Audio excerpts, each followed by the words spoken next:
JMJ കിച്ചണിലേക്ക് ഏവർക്കും വേണ്ടി സ്വാഗതം. ഇന്ന് ഞാൻ തയ്യാറാക്കുന്ന സ്പെഷ്യൽ റെസിപ്പി പെപ്പർ ചിക്കൻ റെസിപ്പിയാണ്. വളരെ ഈസി ആയിട്ട് നമുക്ക് പെപ്പർ ചിക്കൻ റെസിപ്പി വീട്ടിൽ തന്നെ തയ്യാറാക്കാം.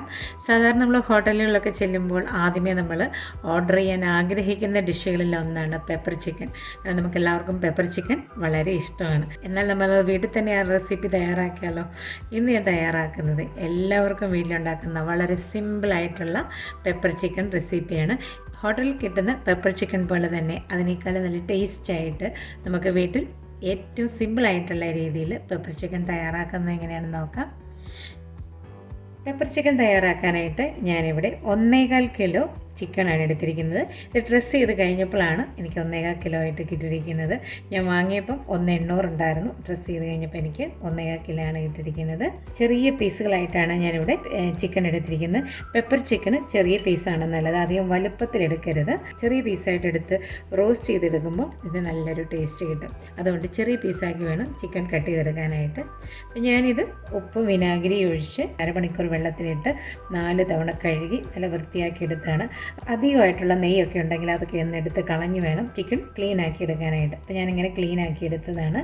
ഇനി നമുക്കിതിലേക്ക് വേണ്ട ചേരുവകൾ എന്തൊക്കെയാണെന്ന് നോക്കാം. പെപ്പർ ചിക്കൻ എന്ന് പേര് കേൾക്കുമ്പോഴേ അറിയാം, അതിൻ്റെ മെയിൻ ആയിട്ടുള്ള ഇൻഗ്രീഡിയൻറ്റ് പെപ്പറാണ്. 1.25 കിലോ ചിക്കന് വേണ്ട ചേരുവകളാണ് ഞാൻ പറയുന്നത്. ഞാനിവിടെ 3 ടീസ്പൂൺ കുരുമുളക് എടുത്തിട്ടുണ്ട്, 3 ടീസ്പൂൺ പെരിഞ്ചീരം എടുത്തിട്ടുണ്ട്, 1/2 ടീസ്പൂൺ ജീരകം എടുത്തിട്ടുണ്ട്. അപ്പോൾ നമുക്കിതെല്ലാം കൂടെ ഒന്ന് റോസ്റ്റ് ചെയ്ത് പൊടിച്ചെടുക്കണം. ഇനി ഞാൻ ബാക്കി ചേരുവകളൂടെ കാണിക്കാം. 2 സവാള കനം കുറച്ച് ഞാൻ ചെറുതാക്കി കട്ട് ചെയ്തെടുത്തിട്ടുണ്ട്, 5 പച്ചമുളക് കട്ട് ചെയ്തെടുത്തിട്ടുണ്ട്, കുറച്ച് കറിവേപ്പില, 2 ടീസ്പൂൺ ജിഞ്ചർ ഗാർലിക് പേസ്റ്റും, 1 ടേബിൾ സ്പൂൺ ഗരം മസാലയും, 1/2 ടീസ്പൂൺ മഞ്ഞൾപ്പൊടി എടുത്തിട്ടുണ്ട്. ഇനി ഇതുകൂടാതെ ഞാനിതിൽ ചേർക്കുന്നത് 2 ടേബിൾ സ്പൂൺ തൈരും കുറച്ച് ഉപ്പും മാത്രമേ ഉള്ളൂ. അപ്പോൾ നമുക്കിത് തയ്യാറാക്കുന്നത് എങ്ങനെയാണെന്ന് നോക്കാം. നമുക്ക് ആദ്യമേ ഈ കുരുമുളകും പെരിഞ്ചീരകവും ജീരകവും കൂടെ ഒന്ന് റോസ്റ്റ് ചെയ്ത് പൊടിച്ചെടുക്കാം. ഒരു മീഡിയം ഫ്ലെയിമിലിട്ട് റോസ്റ്റ് ചെയ്തെടുക്കാവുള്ളൂ. പെപ്പർ ചിക്കൻ ഉണ്ടാക്കുമ്പോൾ പെരിഞ്ജീരകമാണ് കൂടുതൽ വേണ്ടത്. നല്ല ജീരകം തീരെ കുറച്ച് മതി. നല്ല ജീരകത്തിൻ്റെ അളവ് കൂടിക്കഴിഞ്ഞാൽ നമ്മൾ കറി കഴിക്കുമ്പോൾ അതിനൊരു ചെകിടിപ്പ് വരും. പിന്നെ കുറച്ച് നമ്മൾ ചേർക്കുമ്പോൾ കറിക്ക് നല്ലൊരു ടേസ്റ്റ് കിട്ടും. അതുകൊണ്ട് ഞാനിവിടെ 1/2 ടീസ്പൂൺ നല്ല ജീരകം മാത്രമേ ഇതിൽ ചേർക്കുന്നുള്ളൂ. ഇത് നന്നായിട്ട് ചൂടായിട്ടുണ്ട്. നന്നായിട്ട് ചൂടായാൽ മതി. നന്നായിട്ട് ചൂടാവുകയാണെങ്കിൽ നമുക്കിത് പൊടിച്ചെടുക്കാൻ എളുപ്പമുണ്ട്. ഇനി നമുക്കിതൊന്ന് പൊടിച്ചെടുക്കാം. പെപ്പർ ചിക്കൻ ഉണ്ടാക്കുമ്പോൾ നമ്മൾ കുറച്ച് ഓയിൽ കൂടുതൽ ഒഴിച്ച് വേണം ഉണ്ടാക്കാനായിട്ട്. സാധാരണ നമ്മൾ തീരെ കുറച്ച് ഓയിൽ ഉപയോഗിക്കാറുള്ളൂ. എന്നാൽ ഞാനിവിടെ ഇപ്പോൾ ഒരു 5 ടേബിൾ സ്പൂൺ ഓയിൽ ചേർക്കുന്നുണ്ട്. ഓയിലിൽ ചിക്കൻ വെന്ത് കിട്ടുന്നതിനാണ് നല്ല ടേസ്റ്റ് കിട്ടുന്നത്. ഓയിൽ ചൂടായി കഴിയുമ്പോൾ നമുക്കൊരു 1/4 ടീസ്പൂൺ പെരിഞ്ചീരകം ഫ്രൈ ചെയ്തെടുക്കാം. ഇതിലേക്ക് നമ്മൾ കട്ട് ചെയ്ത് വെച്ചിരിക്കുന്ന ഓനിയൻ ചേർത്ത് കൊടുക്കാം.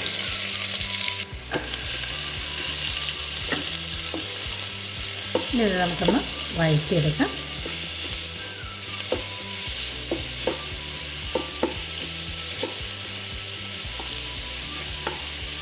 സവാള ഇട്ട് കഴിഞ്ഞാൽ നമുക്കിതിൻ്റെ ഭാഗത്തേക്ക് നമ്മൾ ഈ വറ്റൽമുളക് ചേർത്ത് കൊടുക്കാം. സവാള ഇട്ട് കഴിഞ്ഞിട്ട് ഈ വറ്റൽമുളക് ചേർക്കുകയാണെങ്കിൽ വറ്റൽമുളക് കരിഞ്ഞു പോവില്ല. നമ്മൾ ആദ്യമേ ഓയിലിലേക്ക് വറ്റൽമുളക് ഇട്ട് കഴിഞ്ഞാൽ ഈ മുളക് പെട്ടെന്ന് കരിഞ്ഞു പോകും. ഞാൻ പച്ചമുളക് എടുത്ത് വെച്ചിരിക്കുന്നതിൻ്റെ പകുതി ഇപ്പം ചേർക്കുകയാണ്, പകുതി ലാസ്റ്റാണ് ചേർക്കുന്നത്. കുറച്ച് കറിവേപ്പിലൂടെ ചേർത്ത് കൊടുക്കാം. ഇനി ഇത് നല്ല ഒരു ഗോൾഡൻ കളർ ആവുമ്പോൾ നമുക്ക് ഫ്രൈ ചെയ്തെടുക്കണം.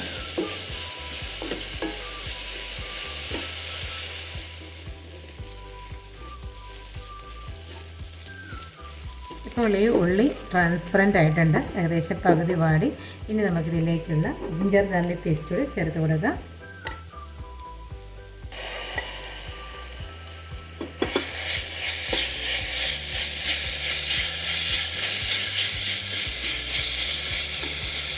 ഈ ginger garlic paste home made ginger garlic പേസ്റ്റാണ്. നമുക്ക് വളരെ ഈസി ആയിട്ട് വീട്ടിൽ ജിഞ്ചർ ഗാർലിക് പേസ്റ്റ് തയ്യാറാക്കി വെക്കാം. നമ്മളിത് വീട്ടിൽ തയ്യാറാക്കി വെക്കുകയാണെങ്കിൽ ഇത് ഫ്രിഡ്ജിൽ വെച്ചാൽ 1 മാസം വരെയൊക്കെ നമുക്ക് കേടുകൂടാതെ സൂക്ഷിക്കാൻ പറ്റും. ഞാനതിൻ്റെ റെസിപ്പി നേരത്തെ അപ്ലോഡ് ചെയ്തിരുന്നു. ഇതിൻ്റെ ലിങ്ക് ഡിസ്ക്രിപ്ഷൻ ബോക്സിൽ കൊടുത്തേക്കാം. ജിഞ്ചർ ഗാർലിക് പേസ്റ്റ് വീട്ടിൽ തയ്യാറാക്കി വെക്കേണ്ടവർക്ക് അതിൽ നോക്കി വീട്ടിൽ തയ്യാറാക്കി വെക്കാവുന്നതാണ്. നമുക്കിതിലേക്ക് 1/2 ടീസ്പൂൺ മഞ്ഞൾപ്പൊടി കൂടി ചേർത്ത് കൊടുക്കാം. പെപ്പർ ചിക്കന് ഡാർക്ക് കളറാണ് നമ്മൾ ഉണ്ടാക്കി കഴിയുമ്പോൾ വരുന്നത്. അപ്പോൾ നമ്മൾ അധികം മഞ്ഞൾ ചേർക്കില്ല, എങ്കിലും ചിക്കന് നമ്മൾ മഞ്ഞൾ ചേർക്കണം. മഞ്ഞളുടെ ഭക്ഷണത്തിലെ വിഷാംശമൊക്കെ മാറാനായിട്ട് നല്ലതാണ്. അതുകൊണ്ട് മഞ്ഞൾ ചേർത്താണ് തയ്യാറാക്കേണ്ടത്, എന്നാൽ അധികം മഞ്ഞൾ ചേർക്കേണ്ടതില്ല. സവാളയ്ക്ക് പകരം ചെറിയ ഉള്ളി വേണമെങ്കിൽ നമുക്കിതിനെ വഴറ്റിയെടുക്കാം. ചെറിയ ഉള്ളിക്കാണ് കൂടുതൽ ടേസ്റ്റ്. നമ്മുടെ നാട്ടിലൊക്കെയാണ് ചെറിയ ഉള്ളി ധാരാളം അവൈലബിൾ ആണ്, പക്ഷേ പുറത്തൊക്കെ ഉള്ളവർക്ക് ചെറിയ ഉള്ളി അത്രയും കിട്ടത്തില്ല. അതുകൊണ്ടാണ് ഞാനിവിടെ സവാള വെച്ച് ചെയ്ത് കാണിക്കുന്നത്. ചെറിയ ഉള്ളി ആണെങ്കിൽ ഒന്നുകൂടി ടേസ്റ്റ് കൂടും. ഈ സവാള ഇപ്പം നന്നായിട്ട് ഫ്രൈ ആയിട്ടുണ്ട്. ഇനി നമുക്കിതിലേക്ക് നമ്മൾ എടുത്തു വെച്ചിരിക്കുന്ന ഗരം മസാല ചേർത്ത് കൊടുക്കാം. 2 ടേബിൾ സ്പൂൺ തൈരും കൂടെ ചേർത്ത് കൊടുക്കാം. പുളി തീരെ കുറവാണെങ്കിൽ 3 ടേബിൾ സ്പൂൺ ചേർത്താലും കുഴപ്പമില്ല.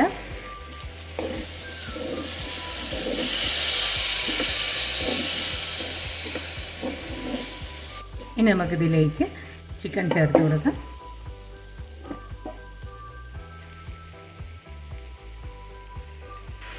ഇത് നന്നായിട്ട് ഇളക്കി ഈ മസാലയിൽ ഇതൊന്ന് ഫ്രൈ ചെയ്തെടുക്കാം. ഒരു 3 മിനിറ്റ് നമുക്കിതൊന്ന് ഫ്രൈ ചെയ്തെടുക്കാം. മീഡിയം ഫ്ലെയിമിലിട്ട് വേണം ഫ്രൈ ചെയ്തെടുക്കാനായിട്ട്. നമ്മളിങ്ങനെ ഫ്രൈ ചെയ്തെടുക്കുമ്പോൾ ചിക്കനിലെ വെള്ളം കുറച്ച് വരും. ഇതിനധികം വെള്ളം ചേർത്തല്ല നമ്മൾ വേവിച്ചെടുക്കുന്നത്. ഇതിലെ വെള്ളം മുഴുവൻ വറ്റിച്ച് റോസ്റ്റായിട്ടാണ് എടുക്കുന്നത്. അധികം വെള്ളം ചേർക്കുന്നില്ല. 3-4 സ്പൂൺ വെള്ളം ചേർത്ത് കൊടുത്ത് ബാക്കി വെള്ളം ചിക്കനിൽ നിന്ന് വാന്ന് വരുന്നതോടെ ചേർത്ത് നമുക്കിത് വേവിച്ചെടുക്കാം. അധികമുള്ള വെള്ളം നമുക്ക് ലാസ്റ്റ് ഫുൾ ഫ്ലെയിമിലിട്ട് തുറന്ന് വെച്ച് പറ്റിച്ചെടുക്കാം. ചിക്കൻ ആവശ്യത്തിനുള്ള ഉപ്പ് കൂടെ ചേർത്ത് കൊടുക്കാം. ഇനി നമുക്കിതൊരു 3 മിനിറ്റ് ഇളക്കിയൊന്ന് ഫ്രൈ ചെയ്തെടുക്കാം. ഈ വെള്ളം ഒഴിച്ച് നന്നായിട്ട് സ്റ്റീമൊക്കെ ഒന്ന് വരാൻ തുടങ്ങിക്കഴിഞ്ഞാൽ നമുക്ക് മീഡിയം ഫ്ലെയിമിൽ വെച്ച് മൂടി വെച്ചത് വേവിച്ചെടുക്കാം.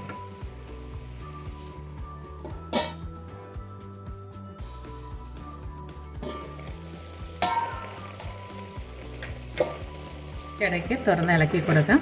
കണ്ടോ, ചിക്കനിൽ നിന്ന് വെള്ളം വരാൻ തുടങ്ങി. അപ്പോൾ ആ വെള്ളത്തിൽ ചിക്കൻ വെന്ത് കിട്ടിക്കോളും. ലോ ടു മീഡിയം ഫ്ലെയിമിൽ 15 to 20 മിനിറ്റ്സ് ചിക്കൻ വേവിച്ചെടുത്താൽ മതി.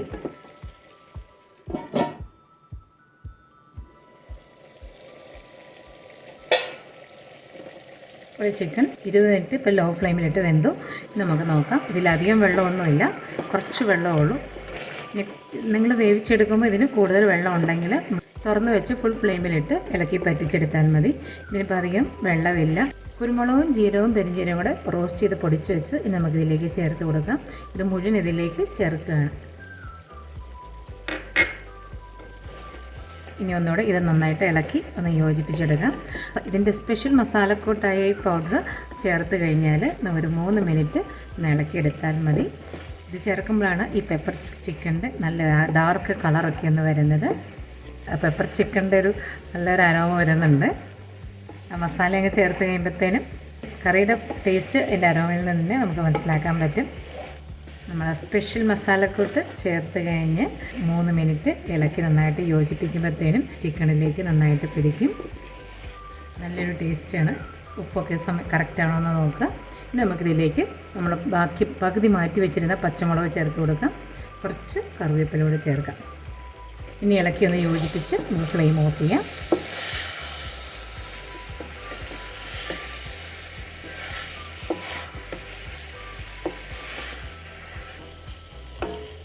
ഇത് നമുക്ക് ഫ്ലെയിം ഓഫ് ചെയ്യാം. റൈസ്, പൊറോട്ട, ചപ്പാത്തി ഇതിൻ്റെ എല്ലാം കൂടെ കഴിക്കാം. വളരെ രുചികരമായാണ് പെപ്പർ ചിക്കൻ. അപ്പോൾ നിങ്ങൾ വളരെ ഈസി ആയിട്ട് ഉണ്ടാക്കാമെന്ന് ഇപ്പോൾ മനസ്സിലായല്ലോ. കാണുമ്പോൾ തന്നെ നമുക്ക് കഴിക്കാൻ തോന്നുന്നുണ്ടല്ലേ. അപ്പോൾ നിങ്ങളെല്ലാവരും ഈ പെപ്പർ ചിക്കൻ തയ്യാറാക്കി നോക്കുക. വളരെ ഈസി ആയിട്ട് നമുക്ക് തയ്യാറാക്കാവുന്ന ഒരു റെസിപ്പിയാണ്. നിങ്ങൾക്ക് ഈ വീഡിയോ ഇഷ്ടമെങ്കിൽ ലൈക്ക് ചെയ്യും. നിങ്ങളുടെ ഫ്രണ്ട്സിനും ഫാമിലിക്കും ഈ വീഡിയോ ഒന്ന് ഷെയർ ചെയ്ത് കൊടുക്കുകയും ചെയ്യണം. കാരണം നമുക്ക് എല്ലാവർക്കും ഇത് ചെയ്ത് നോക്കാം. ഇത്ര രുചികരമായ ഈ ഒരു ചിക്കൻ എല്ലാവരും ഉണ്ടാക്കി കഴിച്ച് നോക്കണം. അതുകൊണ്ട് എല്ലാവർക്കും ഒന്ന് ഷെയർ ചെയ്യുക. നിങ്ങൾ എൻ്റെ ചാനൽ ഇതുവരെ സബ്സ്ക്രൈബ് ചെയ്തിട്ടില്ലെങ്കിൽ ഒന്ന് സബ്സ്ക്രൈബ് ചെയ്തേക്കണേ. സബ്സ്ക്രൈബ് ചെയ്യുമ്പോൾ തൊട്ടടുത്തുള്ള ഒരു ബെല്ലൈക്കൺ കാണാം. ആ ബെല്ലൈക്കണിൽ ഓൾ തന്നെ പ്രസ് ചെയ്യുക. അപ്പോൾ ഞാൻ അപ്ലോഡ് ചെയ്യുന്ന എല്ലാ വീഡിയോസിൻ്റെയും നോട്ടിഫിക്കേഷൻ നിങ്ങൾക്ക് അപ്പോൾ തന്നെ കിട്ടുന്നതായിരിക്കും. അപ്പോൾ അടുത്തൊരു വീഡിയോയുമായി ഉടനെ കാണാം. താങ്ക്